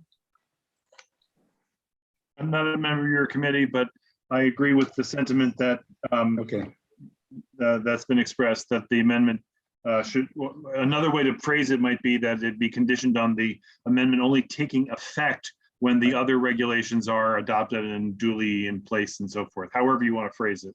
Okay. Shelley? My hand was still up, but just the point that I don't think you can approve something contingent on something you don't know. So we're looking at a text amendment. We disagree with it being done in this way now, and that should be the total one resolution. If we want to show our confidence in DOT and the process they'll go through, that's fine, but that's part two. That's a subtext here, not the main piece. I think we have to be as clear as crystal that we don't get rid of something until we know what's replacing it, and not just in regulation, in the zoning resolution. And that we should be having in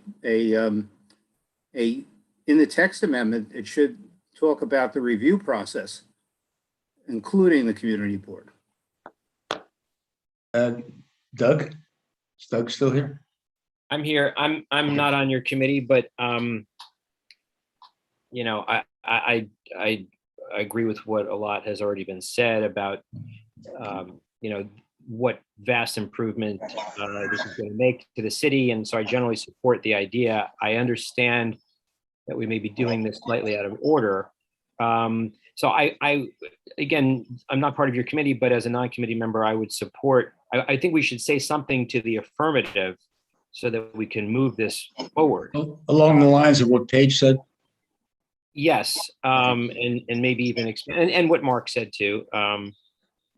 I leave it up to your committee to sort of come up with the wording, but I generally I support the concept, but I understand devil's in the details, right? Yep. Ira, is Ira still here? No. Seema? I struggle a little bit because I do want to, I support all the work that has gone into this on behalf of DOT and DCP. However, I am concerned about the things that Louisa and Shelley have said. So I would suggest that we don't vote for this. Oh, sorry, how do I put it? We reject this, however, are very specific in exactly what our concerns are. So it's a little bit more constructive. Okay, and should we, would you be in favor of including some kind of a cheering squad statement? Yes, You know, we think that absolutely. you're on the right track, but we want to see where we end up before we vote. Exactly. Okay. We have Rich and Andrew. Rich? Is Rich Robbins here? He was. He was. I don't see him. All right. Andrew? Yeah, I mean, I think the sentiment is that people, support this and they may have an issue with process. I think process always is not perfect.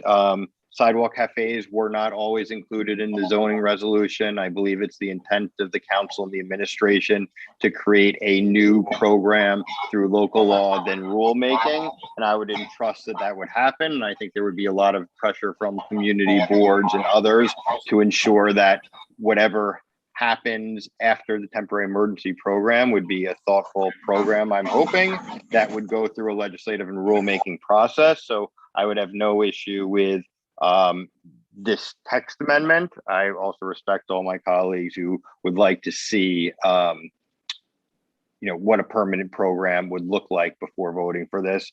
I just think procedurally it doesn't always go that way. So, I have my own thoughts. I'll let whatever's proposed, I'll vote on appropriately, but those are my general comments. Thanks. Roberta?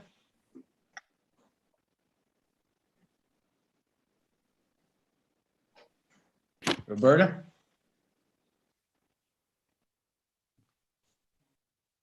Ethel? I do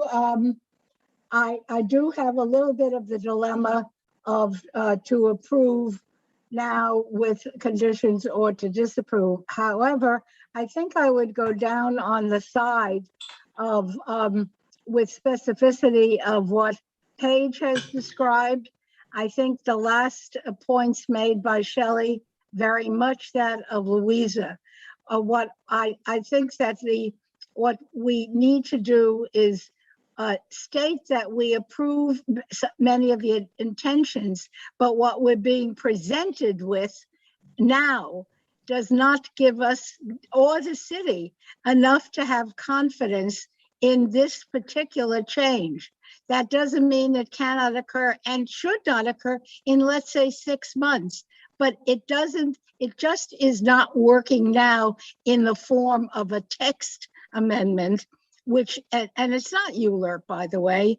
And so I generally offer the cautions and would rather not see it pass right now for the commendable reasons expressed by a number of my colleagues. Jeanette, you want to go or you want me to? Well, I can go. I think I'm in support of restaurants. I love going and eating in an outdoor restaurant. I feel like this is not the way to do it. Right. I feel like we have a lot of issues with the temporary structures that are up. One of the first slides talked about the things that were positive, but also the things that were problems. But nobody talked about how they're addressing those problems. Those problems are going to continue for the next 2 years while this process is working out. What I'd rather see all the effort being put in right now is how do we manage these existing situations, both in giving greater guidance to the restaurateurs who are setting them up, and also having more safety enforcement and working with other issues. I think I'm we also should, not. should we? Go ahead. I think we should, a lot of people have mentioned safety as an issue. We ought to include it unless anyone objects. Yeah, no, I think safety is a huge issue. I appreciate the input that the staff have put into this. And I understand why the urgency originally was because the temporary was going to expire. And so all of a sudden you were going to left with nobody knowing what's going on. But I think given that our elections changing, our city council members are changing, this is just the wrong time to just suddenly eliminate the little direction we have and have a clean plate. I mean, new city council members coming in don't always have their staff already set up. They don't always have the processes to say that city council will create a excellent program that will guide our restaurateurs, right away when they come into office in January or in the spring. I just see this as a mess getting messier. And I think the one thing that does work for the most part, not always, I know a lot of other community boards, especially Community Board 3 in the West Village, where they have way more restaurants than we do. But what does work is really at the neighborhood street level where we're having conversations with the operators. And my experience with DOT is that they have so much under their purview that it's hard to get them to focus on improving a crosswalk across a busy street where you have people moving, where it's a safety concern, because they have so much of the city to cover that now I just don't see how DOT is going to have the time, the wherewithal, and the staff and the funds to deal with the details of making outdoor seating work at the neighborhood level. So I don't know. I feel like this is not in our best interest. What I'd much rather do is see DOT take on a lead as looking at the whole street. There's so many issues affecting the street right now, and work with public input on trying to get direction there. And I'd rather see city planning who's more focused on the details of what's happening at the sidewalk level and how many feet from the corner you can have this seating or that seating. At least participate until we have these new regulations in place. And I understand they don't do a lot now unless it's a special district, but even eliminating that concerns me. Ethel? I spoke already. Oh, okay. Look, We Ken, still have, sorry. yeah. Ken? Me? Yeah, I'll just weigh in. I'm not a member of the committee either. But I understand the concerns about the timing here, but I think mine is clearly a minority position. But I think the current text amendment has already been eliminated due to the emergency. And I think we're eventually going to have to bite the bullet on new regulations sooner or later. The essential question is whether we're okay with this process moving to DOT. That's the first thing. And whether we're okay with cafes and restaurants being allowed wherever a restaurant is now legally allowed. Those are really the two questions. And I'm in favor of both of those things. And I haven't heard much dissension about that. I think we're certainly going to have a chance to vote on whatever the replacement rules are. It seems very clear from what Colleen has said that community boards will still have some form of review. And so we're definitely going to be weighing in on this. And this is also regarding the concerns about a new administration. This is already the will of the city council. So there's not much the new administration can do or a new city council. So, so that's my feeling. I would vote in favor of eliminating the current text amendment. But whatever we do, I think we should disapprove allowing buildings to use sidewalk widenings for outdoor cafes. This is double dipping. It allows them to create a wider sidewalk, get a bonus, and then get another bonus so that they can use the space for their own commercial purposes. I think we should, whatever resolution we have, should include a disapproval of that. We haven't heard from Paul. I know you're participating. Did you have any thoughts or questions or comments? No. Okay, Best comment of the evening. All right, look, I agree with everybody. I'd like to propose a resolution which we can draft and circulate, but it would be along the lines of what Paige has said.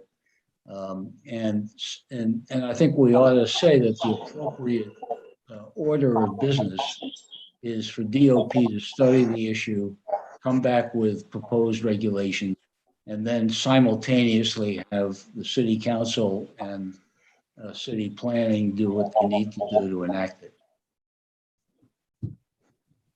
That's the resolution. Are we ready to vote?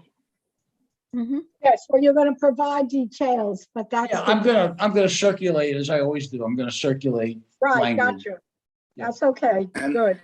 And Right. will this include that we reject the text amendment for now? Yeah, it'll be a negative. so, That's so good. my And we, you know, understanding is that it'll be, I mean, among other things, if they're abolishing all locational regulations, before we know what cafes are going to look like, Right, right. you know, it's a mistake. Yep. All right, all those in favor of the resolution? So Do we have to raise our hands or?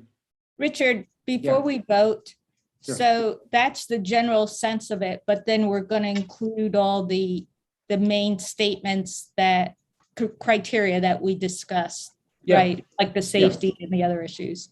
I'm going to circulate a very rough draft, and everybody will be as always. You know, send me comments, and we'll develop a final. And we have to do it all before the 9th. Okay, Richard, this vote is for your committee members, correct?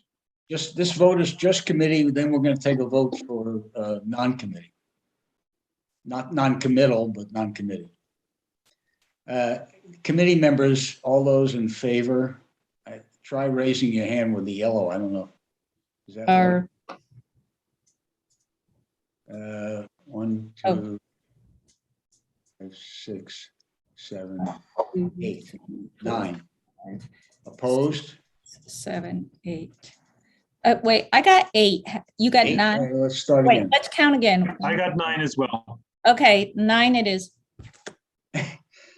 All right, opposed? Abstentions? For cause? 900. Non-committee board members, all those in favor?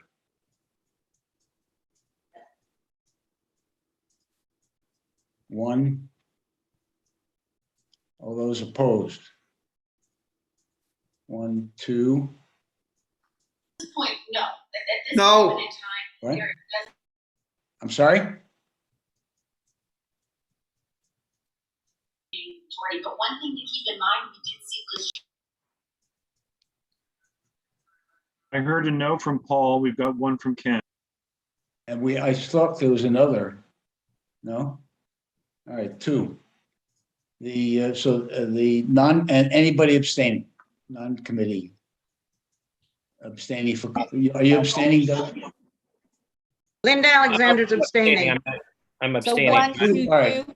1 for, 2 opposed, 2 abstaining. And anybody for cause.